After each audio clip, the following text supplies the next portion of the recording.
Vergennes had never been much of a town. Quiet streets, neat houses, quiet life, just like hundreds of other small American towns.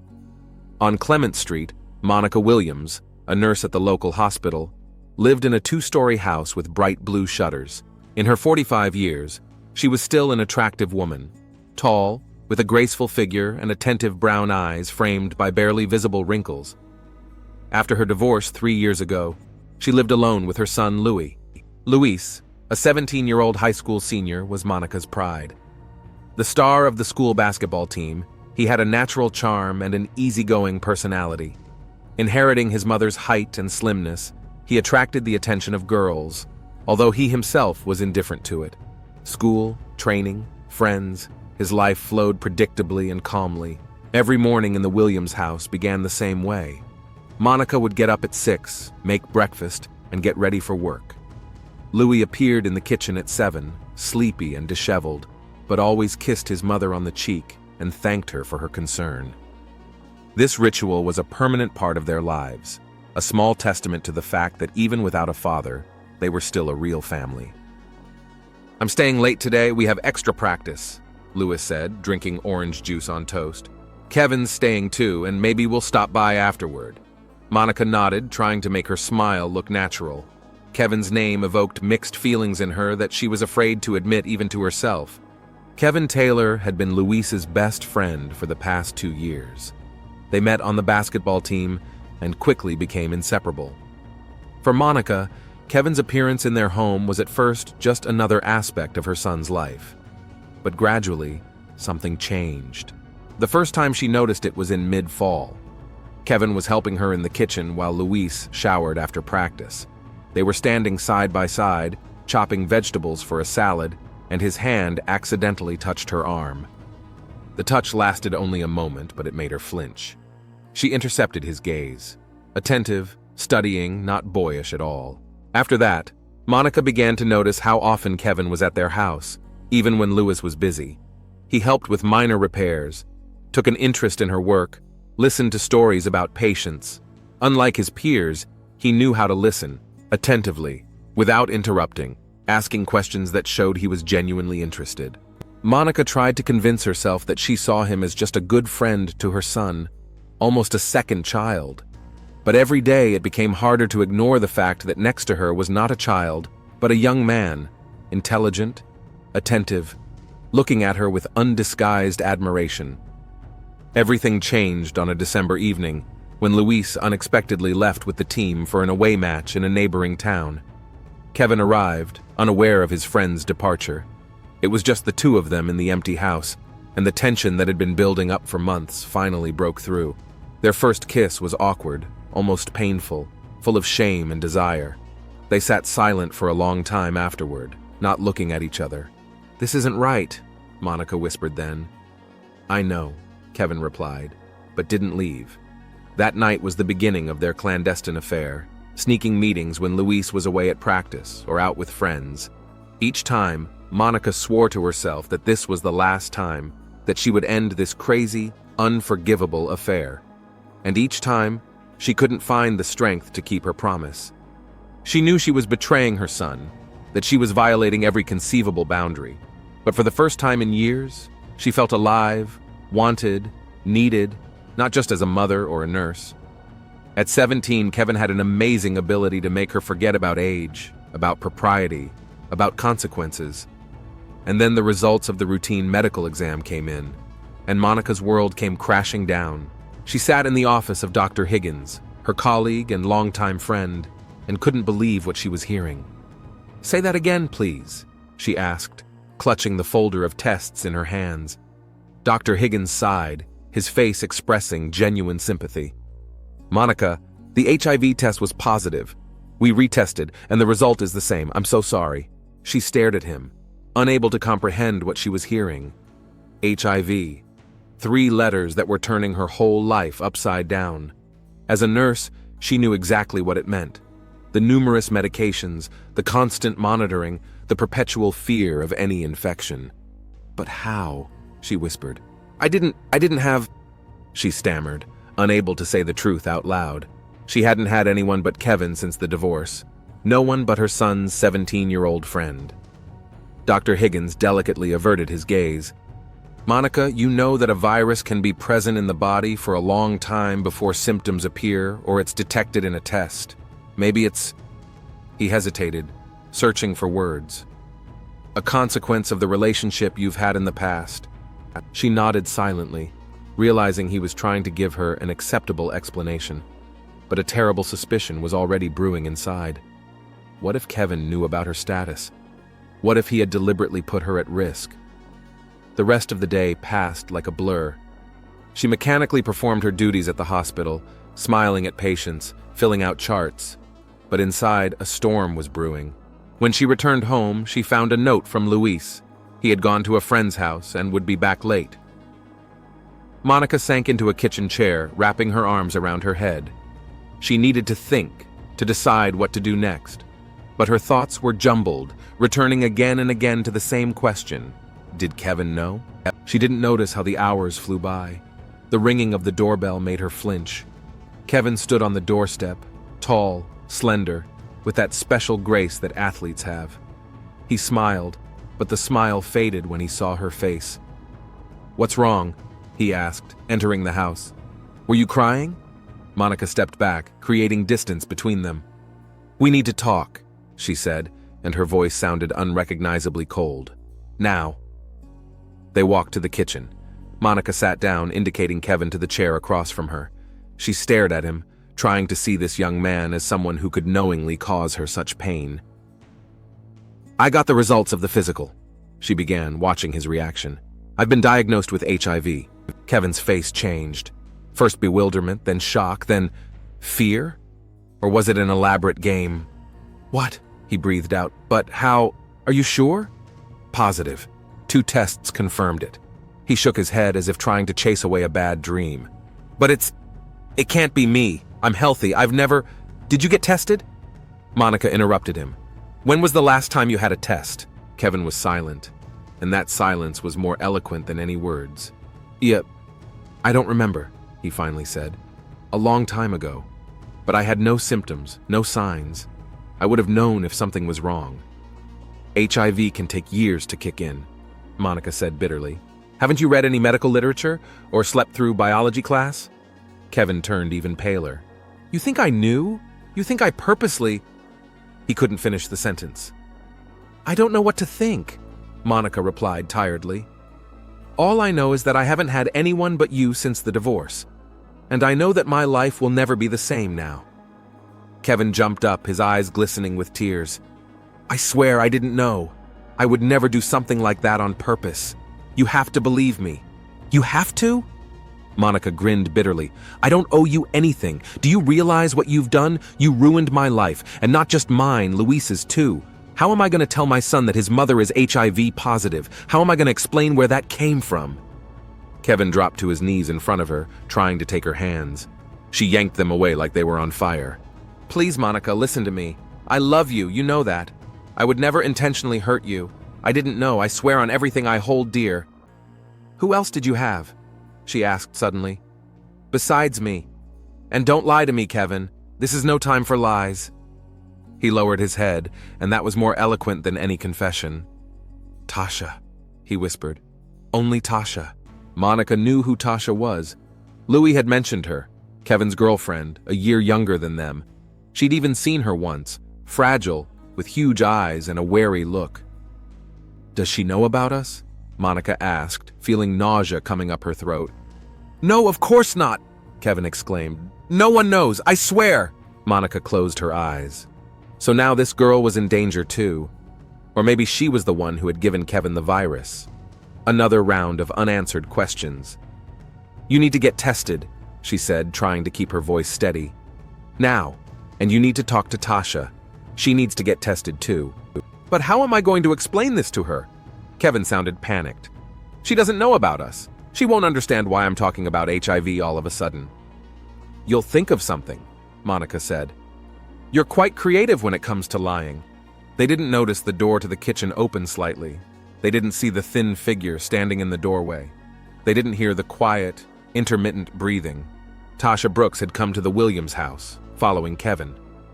He'd been acting strangely the last few weeks, canceling appointments, not answering his phone, seeming distant. Her suspicions grew every day, and today she decided to find out the truth. She hadn't expected to find him here, at a friend's house, alone with his mother. And she certainly hadn't expected to hear their conversation. A conversation that turned her entire reality upside down. They spoke quietly, but every word reached her ears with frightening clarity. They talked about things that didn't fit in her head, about secret meetings, about illness, about betrayal. Tasha backed away from the door, feeling nausea coming up to her throat. Kevin and Lewis's mother. Kevin and this woman who was older than his mother, and now HIV, the dreaded disease they'd talked about in health class at school. Something inside her broke. The world that had seemed clear and predictable just that morning was crumbling before her eyes. She turned around and slipped silently out of the house, taking with her the knowledge that was burning her from the inside like acid. She didn't yet know what she would do with that knowledge. But one thing was certain, nothing would ever be the same again. Monica stayed up all night. She sat in the living room, wrapped in a blanket, watching the sky slowly lighten outside the window. Thoughts swirled in her head, colliding and shattering into shards. HIV. Those 3 letters now defined her entire life. And not just hers. Luis's life would change too when he learned the truth. Should she tell him or hide it? It was the question that plagued her the most. As a mother, she had always tried to be honest with her son. But this truth, could he ever forgive her for having an affair with Kevin? For ruining not only her life, but possibly the life of his best friend? The sound of footsteps on the stairs made her flinch. Louis was coming down, still sleepy, his hair disheveled. "Mom, what are you doing up?" He looked up at her in surprise. "Is everything all right?" Monica forced herself to smile. "Yeah, I just couldn't sleep. I was thinking about work." Louis frowned, not believing her explanation, but he didn't question it. He knew his mother too well. If she was willing to share, she would do it herself. "Breakfast will be in 20 minutes, she said, rising. "Go wash up." The day dragged on slowly, filled with mundane tasks that now seemed pointless. Monica worked on autopilot, smiling at patients, filling out charts. On her lunch break, she called Kevin. "Did you get the tests done?" she asked without greeting. "Yes." Kevin's voice sounded muffled. "The results would be back in 3 days. They said they'd do it quickly, given the circumstances." "And Tasha?" The pause on the other end was more eloquent than any words. "Yeah, I haven't talked to her yet. I don't know how to approach this conversation." "You have to," Monica said firmly. "Tonight. It's a matter of her health, possibly her life." "I know," Kevin sighed. "I'll tell her, I promise." Monica hung up the phone and stared out the window for a long time. She knew she had to tell Louis the truth, but she couldn't bring herself to do it. Not today. Maybe tomorrow, when there was more clarity on Kevin's results. In the meantime, Tasha kept her eyes on Kevin. After what she'd heard at the Williams house, she couldn't just go back to her old life. She skipped class, calling in sick, and waited for Kevin outside the school. When he came out after practice, she followed him, keeping her distance. To her surprise, Kevin wasn't headed home or to Luis's house. He went to a clinic on the other side of town, a small building with an inconspicuous sign that read Medical Testing Center. Tasha froze as she watched him go inside. He was there for almost an hour, and when he came out, his face was pale and tense. Tasha followed him home and then went to her apartment. At home, she sat down at her computer and started looking up information about HIV. Symptoms, modes of transmission, treatment. The more she read, the greater her fear became. She remembered all the times she and Kevin had been close, and she shuddered. What if she was infected too? The next day, Kevin came to her by himself. He looked exhausted, dark circles under his eyes. "We need to talk," he said, and Tasha realized that the moment she'd been dreading had arrived. They sat in her room, and Kevin spoke, avoiding looking her in the eye. He talked about his visit to the clinic, about getting tested for HIV, and that she should do it too. "But why?" Tasha asked, feigning surprise. "Why all of a sudden?" Kevin hesitated. "There was a lecture at school about STDs, and I realized I'd never been tested. It's irresponsible. We need to know for sure that everything is fine." The lie was so obvious that Tasha barely restrained herself from laughing in his face. Instead, she nodded and promised to go to the clinic. As soon as he left, she burst into tears of impotent rage and fear. Luis noticed something was wrong too. His mother became distracted, avoiding his gaze, locking herself in her room for long periods of time. Kevin had changed too, becoming jumpy, nervous, constantly checking his cell phone. When Luis asked what was wrong, both of them were evasive. Tiredness, problems at work or school, nothing serious. But Luis was no fool. He sensed that something serious was going on, something that affected both his mother and his friend. One evening, he saw them talking in the kitchen, tensely, in a low voice. When he walked in, they both fell silent and tried to pretend they were just discussing the weather. Kevin left quickly, and his mother cited a headache and went up to her room. Luis was left alone, with growing suspicion and anxiety. The next day, he met Tasha in the school hallway. She looked drained, her eyes red from crying or lack of sleep. "Hey, are you okay?" he asked, stopping beside her. Tasha flinched as if she'd seen a ghost. "Yeah, I'm fine," she replied, but her voice shook. "Look, do you know what's going on with Kevin?" Luis asked bluntly. "He hasn't been himself lately." Tasha looked at him for a long moment, as if deciding something important. "I don't know," she said finally. "We haven't seen much of each other lately. Maybe he's seeing someone else." Louis frowned. He knew that Kevin treasured his relationship with Tasha, and it seemed strange to suggest that. "What makes you think that?" Tasha shrugged her shoulders. "Just a hunch. He's always busy, never answers his cell phone. Typical behavior of a guy who's dating someone else." She turned and walked away, leaving Louis puzzled. Something in her words made him wonder. Kevin had indeed been at their house a lot, even when Louis himself wasn't there. Could he have been dating some of the neighborhood girls? But then why the secrecy? That same evening, the doorbell rang at the Williams house. Monica opened the door and froze when she saw Tasha on the doorstep. "I need to talk to you," the girl said firmly. "Alone."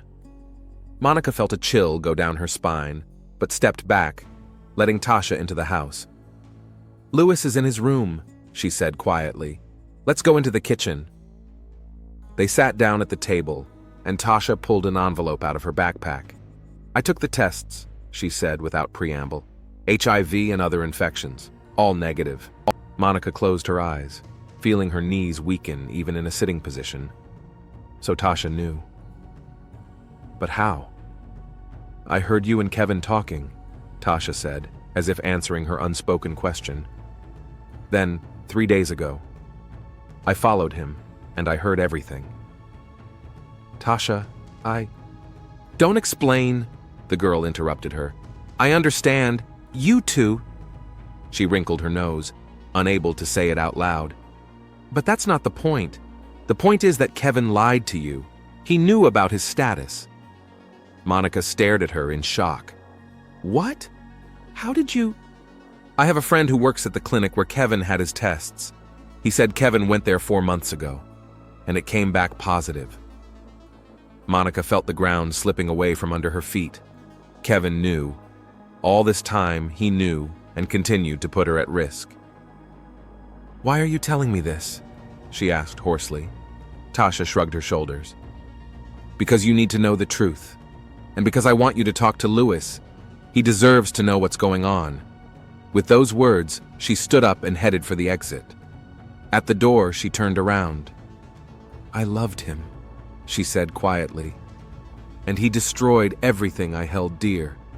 When the door closed behind Tasha, Monica sat still for a long time. Then she pulled out her cell phone and dialed Kevin's number. "Come over right away," she said when he answered. "We need to talk." He came in 20 minutes later, out of breath, worry in his eyes. "What's wrong?" he asked, entering the kitchen. Monica looked at him with cold fury. "You knew," she said. "All this time you knew about your status and you kept quiet." Kevin turned pale. "What? No, Don't lie to me!" Monica raised her voice and immediately looked back toward the stairs fearfully. "Tasha was here. She told me everything. You took the test 4 months ago and it came back positive." Kevin slumped in his chair as if his legs refused to hold him up. "I didn't want you to find out," he whispered. "I was afraid you'd push me away." "Push you away?" Monica stared at him in disbelief. "You knowingly put me at risk of contracting a deadly disease because you were afraid I'd push you away?" "I took precautions," Kevin said quietly. "Almost always. I thought the risk was minimal." "Almost always," Monica repeated. "And look where it got me. You ruined my life, Kevin. You ruined the life of your girlfriend who loved you, and you ruined the life of Louis, who thought you were his best friend." "Does Louis know?" There was fear in Kevin's voice. "Not yet, but I'm gonna tell him, tonight." "No, please," Kevin jumped up, grabbing her hands. "Give me time. I'll talk to him myself. I'll explain everything." "Explain what?" Monica threw up her hands. "That you slept with his mother and gave her HIV? That he lied to all of us for months?" Kevin lowered his head. "I love you," he said quietly. "I really love you, Monica." "That's not what love looks like," she replied bitterly. "Go away, Kevin, and don't come back." He looked at her with despair, but didn't argue. He turned and walked out, closing the door carefully behind him. Monica sank into a chair, feeling tears streaming down her cheeks. She was about to have the hardest conversation of her life, a conversation with her son. But before she could pull herself together, the doorbell rang again. Tasha stood on the doorstep, even paler and more determined than before. "Did you tell him?" she asked without preamble. "Yes," Monica answered. "He had just left." "And what did he say?" "He confessed, said he was afraid of losing me." Tasha made a strange sound, something between a laugh and a sob. "Losing you? What about me? What about our future that he ruined?" "Tasha, I understand your pain, but now is not a good time." "When will it be a better time?" The girl interrupted her. "When you tell Louis? When everyone knows his mother slept with his best friend? When the whole town will be discussing that you have HIV?" Monica felt a chill go through her insides. "Are you threatening me?" "No." Tasha shook her head. "I just want you to realize what you've done. You and Kevin." "I'm going to talk to Luis today," Monica said. "He deserves to know the truth, and I'm going to tell him everything." "Everything?" Tasha grinned bitterly. "Including the fact that you slept with his best friend, that Kevin knew about his HIV and deliberately put you at risk, that he lied to all of us?" "Yes," Monica answered firmly. "The whole truth, no matter how bitter it was." Tasha looked at her for a long time as if trying to decide something. "Could I have a glass of water?" she finally asked. "I don't feel well." Monica nodded and walked into the kitchen. Tasha followed her. While Monica poured the water, Tasha opened her backpack and took out something. "You know," she said quietly, "I really loved him. With all my heart. I dreamed of our future, of a family, of children. And you ruined it all." Monica turned with a full glass in her hand and froze. Tasha stood in front of her, holding a knife, a long, narrow-bladed knife, the same one that was usually in the third drawer of Monica's kitchen table. "Tasha," Monica said, slowly setting the glass on the table. "Let's talk. I understand your pain, your anger, but this is not the answer. There is no way out," Tasha replied with sudden calmness. "Do you understand that? It's gone. It's over." "No, it's not over." Monica stepped forward, holding out her hand. "HIV is not a death sentence. With modern medication, you can live a long and full life. And you're healthy, Tasha. Your tests are fine. You've got everything ahead of you." "You don't understand." Tasha shook her head. "This isn't about sickness. This is about betrayal, the lies, everything you and Kevin ruined." She took a step forward, clutching the knife. "Tasha, please." Monica backed away, bumping her back against the kitchen table. "Think about the consequences, about your life." "My life is over," Tasha replied with the same terrible detachment. "As is yours." She lunged forward with a strength unexpected for her frail figure. Monica tried to dodge, but the kitchen was too small to retreat. The blade of the knife went under her ribs, and Monica felt a piercing pain that took her breath away. Tasha pulled the knife out and stabbed again, and again, and again. Monica tried to defend herself, grabbing at the girl's arms, but her strength was quickly leaving her. She fell to the floor, feeling the warm blood spreading beneath her. The last thing she saw was Tasha's face, contorted with rage and tears. "I loved him," Tasha whispered, kneeling down beside his body. "I loved him so much." Monica wanted to answer, wanted to say that she understood, that she too had loved and been betrayed, but only a croak escaped her throat, and then darkness fell. Tasha sat beside the body, clutching the bloody knife. The rage was gone, leaving an emptiness and coldness behind. She stared at the outstretched figure of the woman she held responsible for the destruction of her life, and felt nothing, no satisfaction, no relief, not even fear, only emptiness. Somewhere upstairs, a door slammed and footsteps were heard. Louis. She had completely forgotten about him. What now? Run away? Stay and tell him the truth? Which truth? The one that his mother was sleeping with his best friend? Or the one that she, Tasha, had just killed her? Tasha stood up, still clutching the knife. Blood dripped from the blade onto the tiled floor, mixing with the puddle spreading around Monica's body. Footsteps on the stairs grew closer. A decision had to be made immediately. Detective Andre Parker arrived on the scene 20 minutes after the call. Patrol officers had already cordoned off the area, and paramedics had pronounced her dead. Upon entering the house, he immediately smelled the heavy odor of blood, which could not be confused with anything else. The kitchen looked like a scene from a horror movie. Blood on the floor, on the walls, on the furniture. In the center was the body of a woman covered with a white sheet that was already soaked in red. Forensics worked methodically, taking photos, collecting samples, taking measurements. "What do we got?" Parker asked Sergeant Jenkins, who met him at the entrance.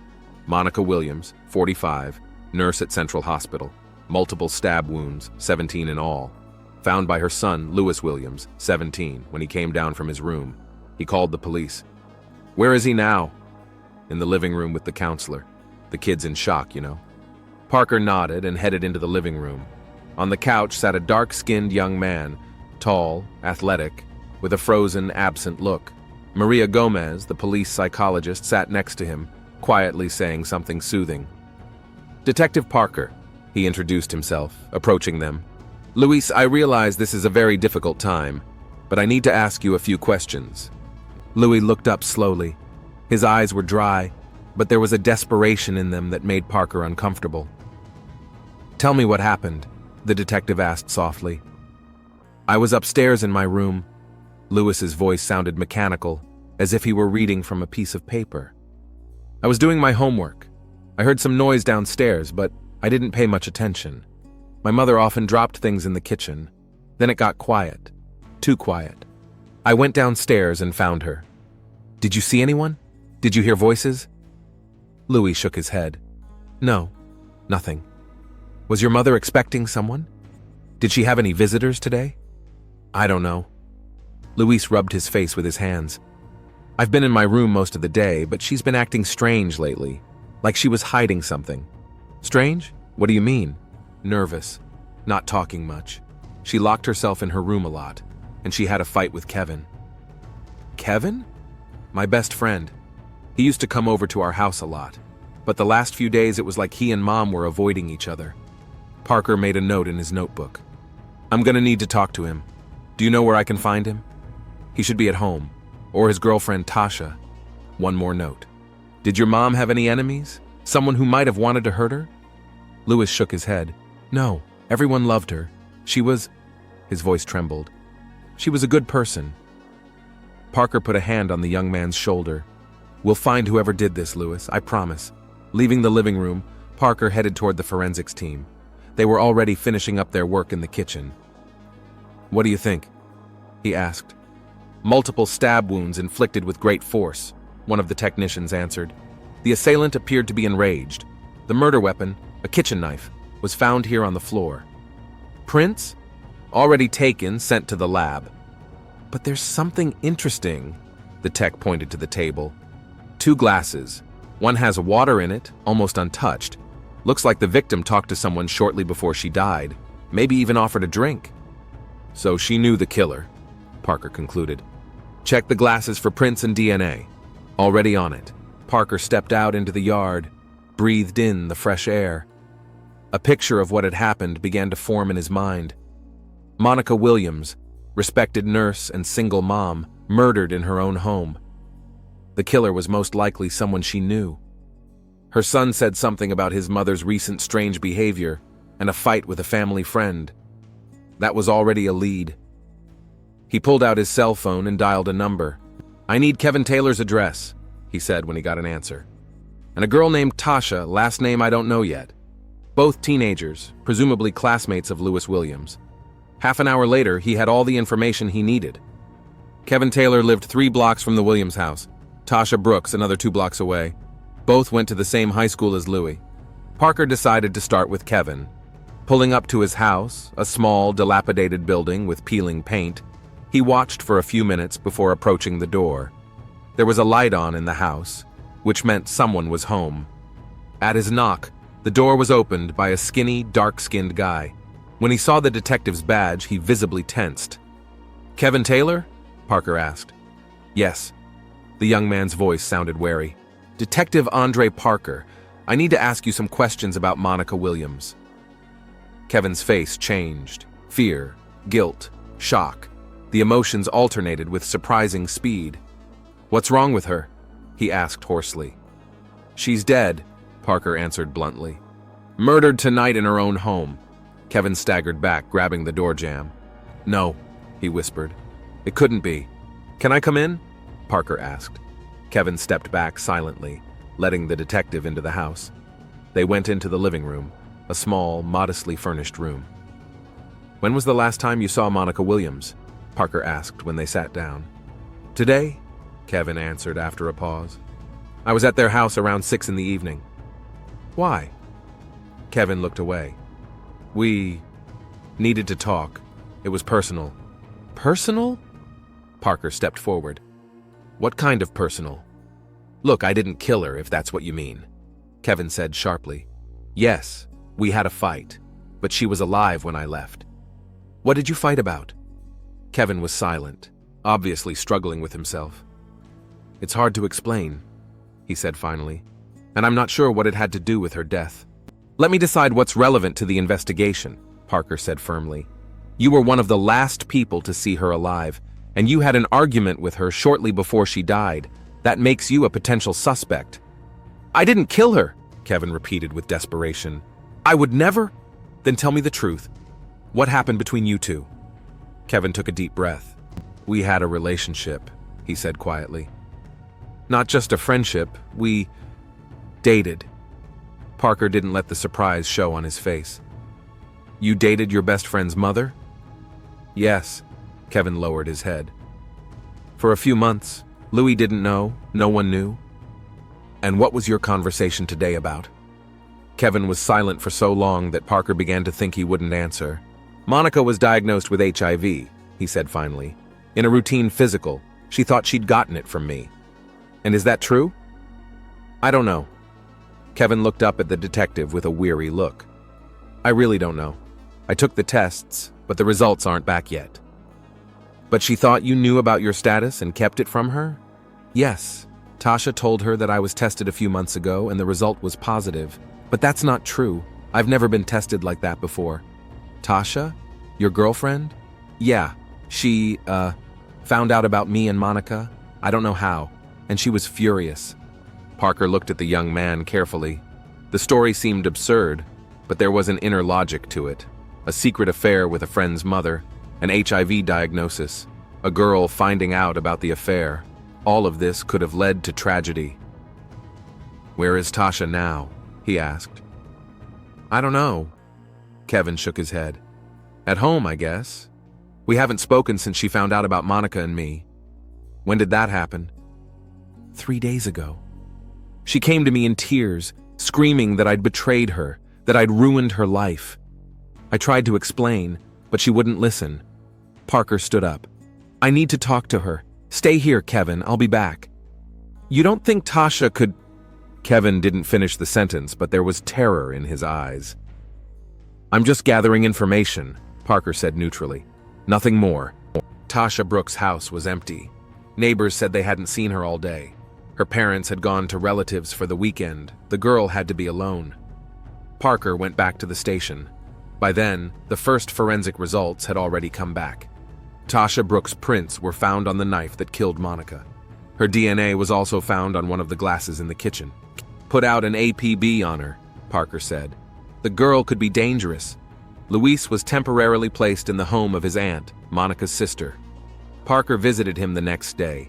The young man was still in shock, but began asking questions about the investigation. "We have a suspect," Parker said cautiously. "Tasha Brooks." Luis looked at him incredulously. "Tasha? Kevin's girlfriend? This is some kind of mistake. Why would she kill my mom?" Parker realized that the moment of truth had arrived. He couldn't keep the truth from Louis, no matter how painful it was. "Your mom and Kevin. They had a relationship, Louis. A romantic relationship." The young man's face froze like a mask. "What?" "They dated for months secretly. Tasha found out 3 days ago." Luis sat still, staring at one point. "It's impossible," he said finally. "Mom would never. Kevin is my friend. He's almost my age. There must be some mistake." "I'm afraid not," Parker said softly. "Kevin confessed to me. And there's something else. Your mom recently found out she has HIV.